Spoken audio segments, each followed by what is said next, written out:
ఏపీలో అధికారం దక్కేదెవరికి? హోరాహోరీగా సాగిన ఎన్నికల్లో ఫలితంపైన ఉత్కంఠ పెరుగుతోంది. ఇప్పటికే జగన్ 2019 కంటే ఎక్కువ సీట్లు గెలుస్తామని ధీమా వ్యక్తం చేశారు. చంద్రబాబు తమదే అధికారమంటూ విశ్వాసంతో ఉన్నారు. కూటమి, వైసీపీలో గెలుపుపై ధీమా కనిపిస్తున్నా లోలోపల మాత్రం ఆందోళన కొనసాగుతోంది. ఈ సమయంలోనే ఎగ్జిట్ పోల్స్ ఓటరు తమ అంచనాలతో ముందుకు వచ్చాయి. ప్రజా మద్దతు ఎవరితో తేల్చేశాయి. అధికారికంగా వెల్లడించేందుకు సిద్ధమయ్యాయి. ఏపీ ఎన్నికల్లో టీడీపీ కూటమి, వైసీపీ మధ్య హోరాహోరీ పోరు సాగింది. పోలింగ్ సరళిపైన రెండు వైపులా క్షేత్రస్థాయి నుంచి పూర్తిస్థాయిలో సమీక్ష జరిగింది.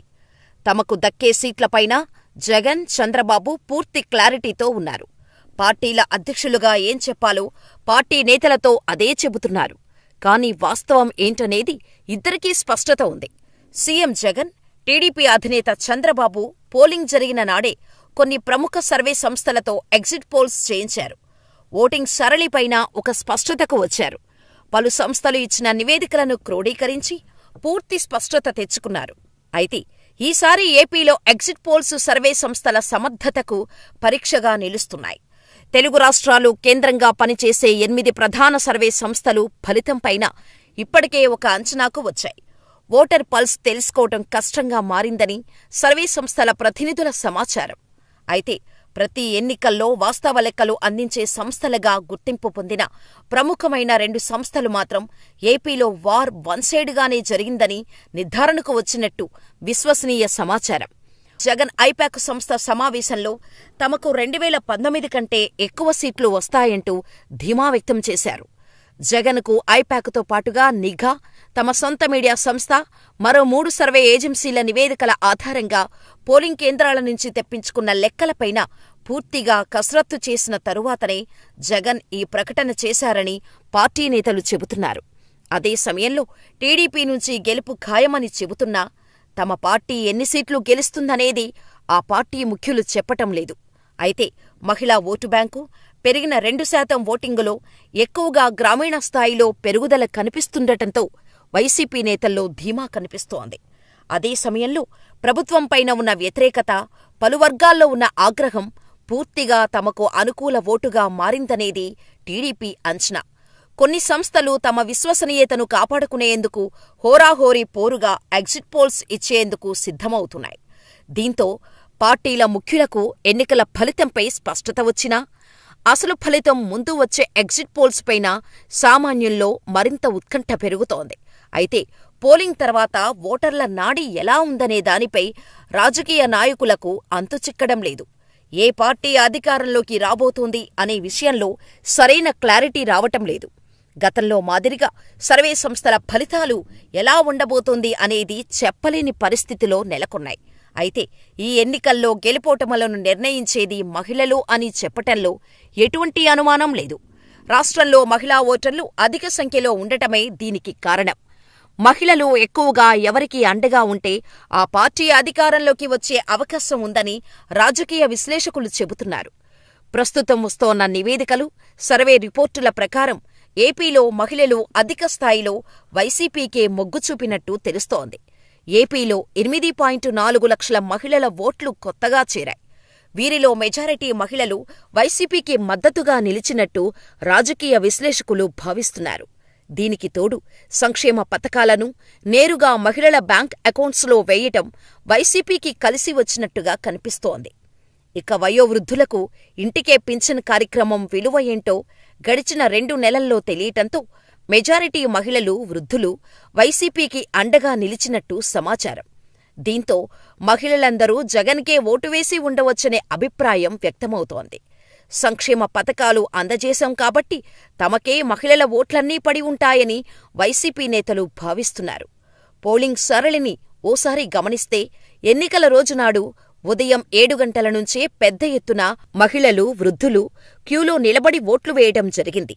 ఇదంతా ప్రభుత్వ వ్యతిరేకత ఓట్లని టీడీపీ నాయకులు చెబుతున్నప్పటికీ జగనిచ్చిన సంక్షేమం వల్ల లబ్ధి పొందిన మహిళలు వైసీపీకి మద్దతుగా నిలవటంతోనే ఇంతటి భారీ స్థాయిలో ఓటింగ్ జరిగిందని ఆ పార్టీ నేతలు చెబుతున్నారు.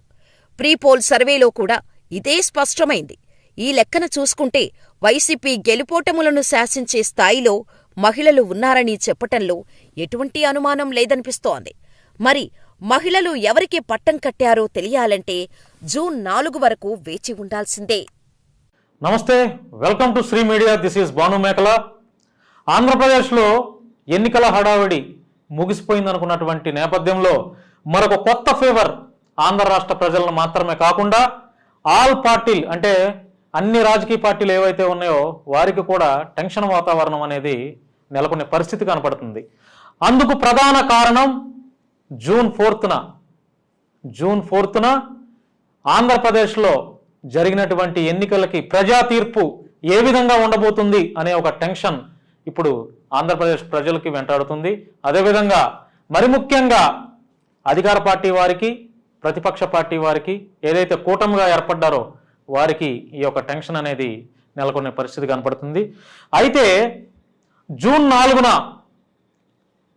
4న ఆంధ్రప్రదేశ్లో జరిగినటువంటి ఎన్నికలకి ప్రజా తీర్పు ఎలా ఉండబోతుంది, ఏ పార్టీకి ఎన్ని సీట్లు వస్తాయి, కూటమిగా ఏర్పడినటువంటి పార్టీకి ఎన్ని సీట్లు వస్తాయి అనేది అంచనాల ప్రకారం, మనకున్నటువంటి అనాలిసిస్ ప్రకారం ఈ వీడియో మీకు మీ ముందు తెలియపరుస్తున్నాను. అయితే ఆంధ్రప్రదేశ్లో అధికార పార్టీ ఏదైతే ఉందో వైఎస్ఆర్ కాంగ్రెస్ పార్టీకి ఎన్ని సీట్లు రావచ్చు అంటే, వైఎస్ఆర్ కాంగ్రెస్ పార్టీ ఒక స్ట్రాటజీ మీద ఎన్నికలకి వెళ్ళింది. ఆ స్ట్రాటజీ ఏంటంటే పేదవాడికి పెత్తందారుడికి మధ్య జరిగే యుద్ధం అనే ఒక నినాదంతో, ఆ యొక్క ట్యాగ్ లైన్తో ఎన్నికలకి అధికార పార్టీ వారు వెళ్ళారు. మరోపక్క కూటమిగా, అంటే 14 ఏళ్లు ముఖ్యమంత్రిగా చేసినటువంటి నారా చంద్రబాబు నాయుడు, కేంద్రంలో అధికారంలో ఉన్నటువంటి బీజేపీ, మరోపక్క పవన్ కళ్యాణ్, ఈ ముగ్గురు కూటమిగా ఏర్పడి వైఎస్ జగన్మోహన్ రెడ్డి గారి మీద పోటీ చేశాయి. అయితే జగన్మోహన్ రెడ్డి గారు మాత్రం పేదలకు ఎటువంటి అవసరాలు ఉన్నాయో, పేదలు ఎటువంటి ఇబ్బందుల్లో ఉన్నారో వారి యొక్క అవసరాలను నేను పరిగణలోకి తీసుకొని నా యొక్క ప్రభుత్వాన్ని నేను పాలించాను, నాకు తిరుగులేదు, నాకు ఎదురు లేదు, నేను కేవలం పేదల పక్షాన, పేదలకు అవసరమైనటువంటి, అంటే పేదలంటే ఆంధ్రప్రదేశ్లో ఎస్సీ, ఎస్టీ, బీసీ, మైనారిటీ వాళ్ళు ఎవరైతే ఉన్నారో వారికి కావాల్సినటువంటి ఆర్థిక అవసరాల మీద, వారికి కావాల్సినటువంటి అవసరాల మీద నేను నా యొక్క ప్రభుత్వాన్ని నేను పాలించాను అని ధీమా వ్యక్తం చేస్తూ మరొకసారి 2024 ఎన్నికల్లో వైఎస్ఆర్సీపీకి సుమారుగా 110 సీట్ల నుంచి 125 సీట్లు రావచ్చనే ఒక అంచనాతో మరి ఇప్పుడు ఆంధ్రప్రదేశ్లో ఈ మాట అయితే మారుమోగిపోతుంది. మరోసారి వైఎస్ జగన్దే అధికారం అని. మరోపక్క కూటమి, అంటే కూటమిగా ఏర్పడిన చంద్రబాబు నాయుడు తెలుగుదేశం పార్టీ, బీజేపీ, జనసేన, ఈ 3 పార్టీలు ఒక కూటమిగా ఏర్పడి ఎన్నికల్లో పోటీ చేశాయి. ఈ కూటమికి ఎన్ని స్థానాలు రావచ్చు అనేది ఒక అంచనా మనం క్యాలిక్యులేషన్ చేసుకుంటే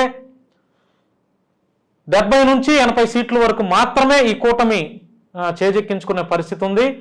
కానీ ఏ సర్వే సంస్థలు చెప్పినా కూడా, ప్రముఖ సర్వే సంస్థలు కూడా వైఎస్ జగన్మోహన్ రెడ్డికి మాత్రమే ఆ సర్వే సంస్థలు పాజిటివ్గా చెప్పేస్తున్నాయి. అంటే దాదాపుగా రాష్ట్రం మొత్తం మీద సర్వే అయినటువంటి ఈ పోలింగ్ సర్వే ఎంత ఉందంటే, పోలింగ్ శాతం 81% పోలింగ్ చేశారు. అయితే మరి 81% ఎక్కువ నమోదైంది పోలింగ్ అనే దానిలో పాజిటివ్గా తీసుకోవచ్చు, నెగిటివ్గా తీసుకోవచ్చు. కానీ చాలామంది నెగిటివ్గా ఎందుకు తీసుకుంటున్నారంటే, చాలామంది గవర్నమెంట్ మీద యాంటీ పోల్ అయింది, గవర్నమెంట్ మీద వ్యతిరేకత ఉంది కాబట్టి ఈసారి ఎక్కువగా పోల్ అయింది, అదంతా ఆ ఓట్లు, పోలైన ఓట్లన్నీ కూటమికే వచ్చాయని చెప్పి ఆంధ్రప్రదేశ్లో కొంతమంది ప్రముఖ విశ్లేషకులు అంటున్నటువంటి మాట. కానీ 81%లో ఓటింగ్ పోల్ అయితే అది మొత్తం పేదలు, ఈసారి ఎక్కువ శాతం మహిళలు వైఎస్ఆర్సీపీకి ఎక్కువ ఓట్లు వేశారనేది ఒక వినపడుతున్నటువంటి మాట. సరే, ఏదేమైనా కూడా జూన్ 1న చాలా మంది ప్రముఖ సర్వే సంస్థలు కూడా ఎగ్జిట్ పోల్స్ నిర్వహిస్తున్నాయి. అందులో కూడా ఇప్పటికే తేల్చి చెప్పేశారు, మరోసారి వైఎస్ జగన్మోహన్ రెడ్డి గారే ముఖ్యమంత్రి కాబోతున్నారు, వైఎస్ జగన్మోహన్ రెడ్డి గారే గతంలో కంటే ఎక్కువగా 150 సీట్ల కంటే మరి ఎక్కువగా 160 కూడా రీచ్ అవ్వచ్చు అని సర్వే సంస్థలన్నీ చెప్పేస్తున్నాయి. కానీ రేపు జూన్ 1న సాయంత్రానికి ఎగ్జిట్ పోల్స్ ద్వారా వైఎస్ జగన్మోహన్ రెడ్డి గారే మరోసారి ముఖ్యమంత్రి కాబోతున్నారనేది స్పష్టంగా తెలియపరుస్తున్నాము. అంటే స్పష్టంగా అర్థమవుతుంది మనకి. ఎందుకనంటే ఆయన ఎస్సీ ఎస్టీ, అంటే ఆంధ్రప్రదేశ్లో ఎక్కువగా ఎస్సీ ఎస్టీ బీసీ మైనారిటీ వాళ్ళు పేదలుగా వాళ్ళు ఉన్నారు. ఈ 4 కులాల వాళ్ళు మాత్రమే ఎక్కువ మెజారిటీ కూడా ఆంధ్రప్రదేశ్లో ఎక్కువ ఉంది. సో ఈ ఎస్సీ ఎస్టీ బీసీ మైనారిటీ వాళ్ళు ఎక్కువగా ఓటు హక్కును వినియోగించుకొని వైఎస్ఆర్సీపీకే తమ యొక్క ఓటును వేశారనేది ఒక బలంగా వినపడుతున్నటువంటి వాదన. సరే, ఏదేమైనా కూడా జూన్ 4న మేము అధికారంలోకి వస్తామంటే మేము అధికారంలోకి వస్తాం, మేము అధికారంలోకి వస్తామంటే మేము అధికారంలోకి వస్తాం అంటూ ఇరు పార్టీ వారు, ఒక పక్క కూటమి వారు, మరో పక్క అధికార పార్టీ వారు, వాళ్ళు ప్రెస్ మీట్ల వేదికగా వాళ్ళు చెప్పాల్సినవి చెప్పేస్తున్నారు. కానీ ప్రజా తీర్పు ఎలా ఉండబోతుంది అంటే స్పష్టంగా ఆంధ్రప్రదేశ్లో మరోసారి ముఖ్యమంత్రి పీఠం మీద కూర్చునేది వైఎస్ జగన్మోహన్ రెడ్డి గారు మాత్రమే అని ప్రజా తీర్పు డిసైడ్ అయిపోయింది. ఫలితాలు రావటమే ఆలస్యం. ఎన్నికల్లో విజయం అనేది వైఎస్ఆర్సీపీకే ఎక్కువ శాతం ఉందని చెప్పి ఆల్రెడీ అన్ని సర్వే సంస్థలు తేల్చి చెప్పేశాయి. సరే, ఏదేమైనా కూడా మా శ్రీ మీడియా నుంచి ఎగ్జిట్ పోల్ ద్వారా మేము చెప్పిన దాన్ని బట్టి, మేము చెప్పింది నిజమా కాదని తెలియాలంటే జూన్ 4 వరకు మీరు అందరూ వెయిట్ చేయాల్సిందే. కానీ స్పష్టంగా శ్రీ మీడియా నుంచి మేము చెప్పేది ఏంటంటే జూన్ 4 ఈవినింగ్ కల్లా వైఎస్ఆర్ గవర్నమెంట్ అనేది ఫామ్ అయిపోతుంది, వైఎస్ఆర్సీపీ అధికారంలోకి వస్తుందని ఎటువంటి సందేహం లేదు. ఎందుకంటే అక్కడ మేము చేసినటువంటి అనాలిసిస్, మేము చేసినటువంటి సర్వే, అన్ని నియోజకవర్గాల్లో శ్రీ మీడియా వారు చేసినటువంటి సర్వేల్లో మాకు తేలినటువంటి అంశం ఏంటంటే మరొకసారి పక్కాగా డ్యామ్ షూర్